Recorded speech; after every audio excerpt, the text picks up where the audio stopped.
Sean Cody, TexasGunTrust.com. I'm out here with Adam, who's a local law enforcement officer on a local police department. We've got Devon, who's also a local LEO, and we're going to shoot some rifle plate today in a totally non-scientific.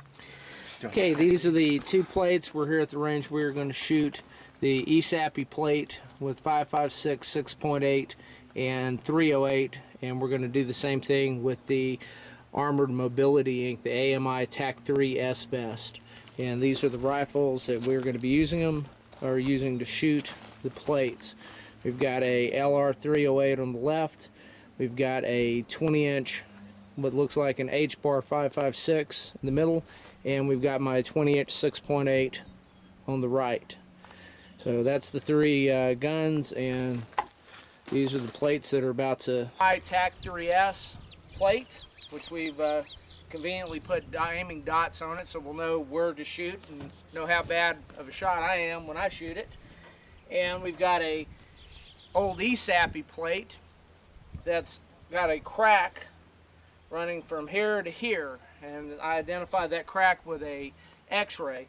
What we're going to do, since we don't have a punching bag or modeling clay, we'll use a field expedient mount for these, and we're going to tape them up to the water bottle and shoot them multiple times, videotape it, chronograph the shots, and see how they perform. And we'll get to the shooting. Okay, this is our first round into the AMI plate. It's a 165 grain trophy bonded tip.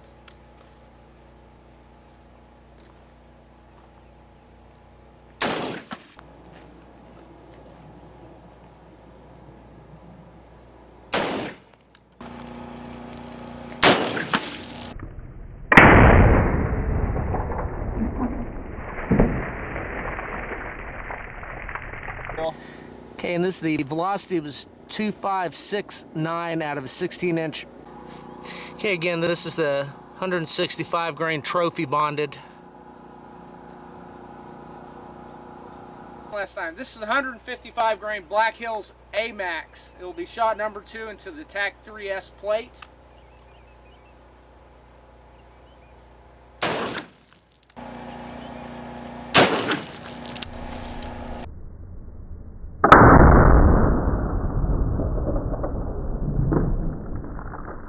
Okay, the 155 AMAX, which was the second 308 round, 7.62mm51 that went into the water bottle, and the TAC-3S plate, chronoed at 2,609 feet per second out of a 16-inch. Get a little bit better lighting here.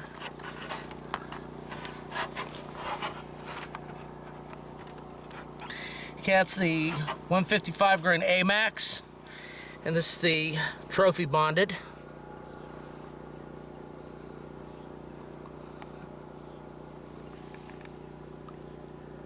Still no penetration. Yeah, you can see more of the back force deformation in the second round. Ready? This is the Federal Gold match. Yeah. Okay, this is the Federal 168 grain gold medal match, bow tail hollow point. Again, out of a 16-inch LR308. This will be the third round into the TAC-3S plate.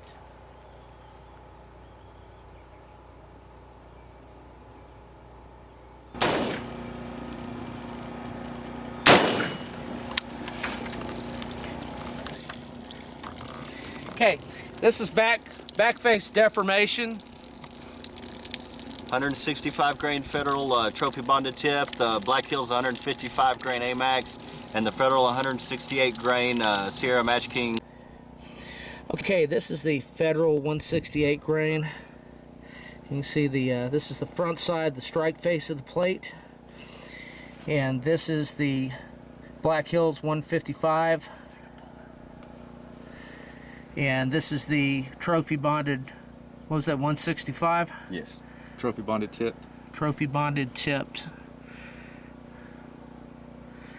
And you can actually see the backs of the bullets in the plate.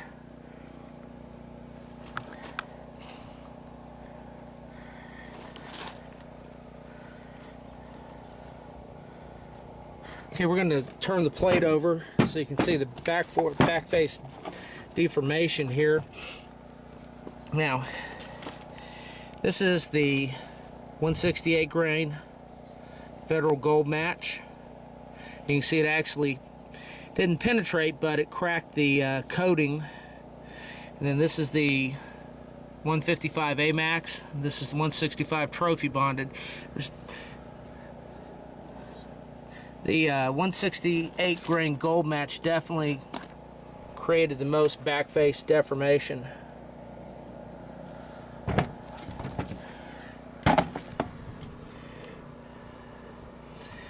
Again, the 155 AMAX, 168, and the 165 trophy bonded tipped.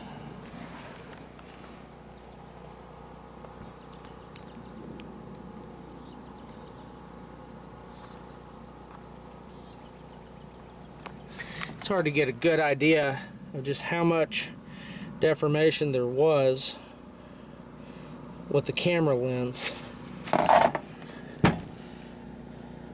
You can see that 168 grain Federal definitely pooched it out and deformed it a lot more than the 165 grain trophy bonded tip up here, 155 grain AMAX, and then you can definitely see there's a big difference. Okay, here's the East Sappy plate. We're going to shoot it right down the center with the three rounds of 308. Okay, we're going to shoot the East Sappy plate, same sequence. This is the 165 grain trophy bonded tip out of the 16-inch LR308.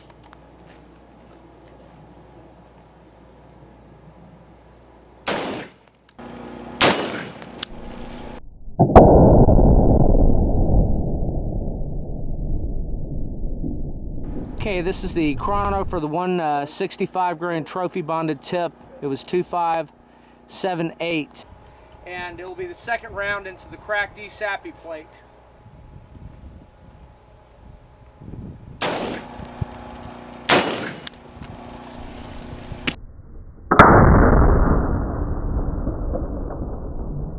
We're going to go ahead and shoot the 168 grain Federal Gold Medal Match because the back face deformation cracked the bottle.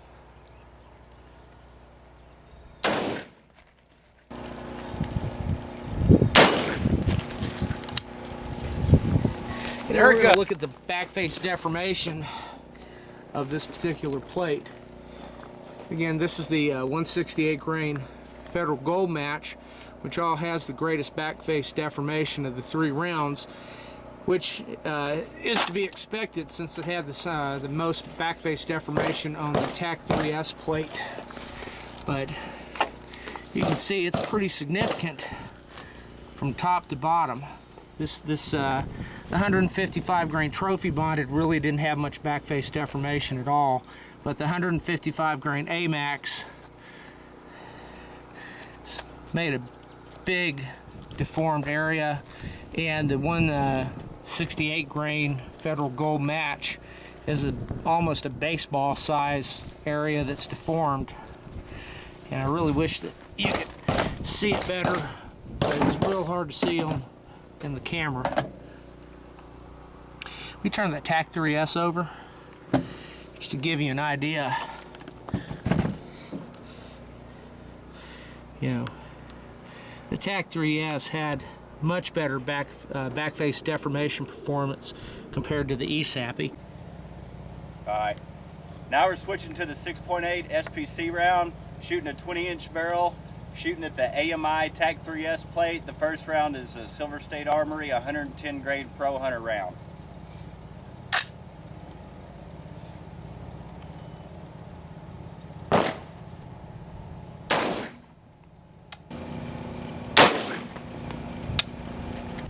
Next round, shooting the AMI TAC 3S plate again with the Silver State Armory 6.8 85 grain Bards TSX round.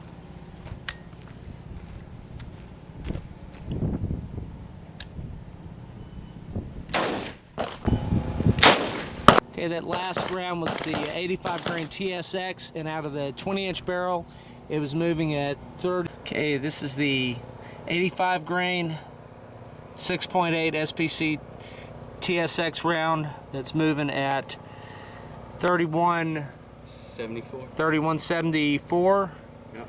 And this is the 115 grain Pro Hunter. 110 grain. Or 110 grain Pro Hunter. It's moving at 2704. And you can see some pretty significant back face deformation there.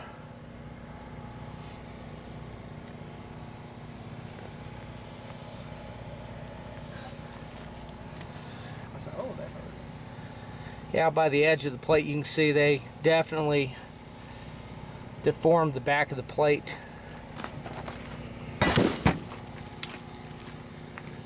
Actually, there's more back face deformation with the 6.8 than with the 308.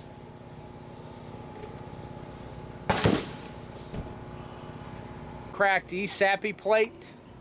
What's the first round? First round is going to be the Silver State Armory 110 grain Pro Hunter. Okay, send it. Going.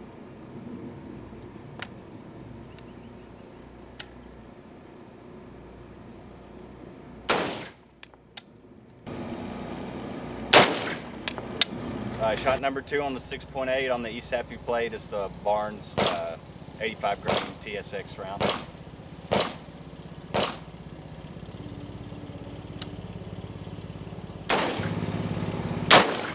So anyway, this is pretty much the entire side of the plate. Now, this is all fractured. You can feel it giving way. It is pretty much completely destroyed. Now this plate, this is the 6.8 side. And you can see I can stick my entire finger in here.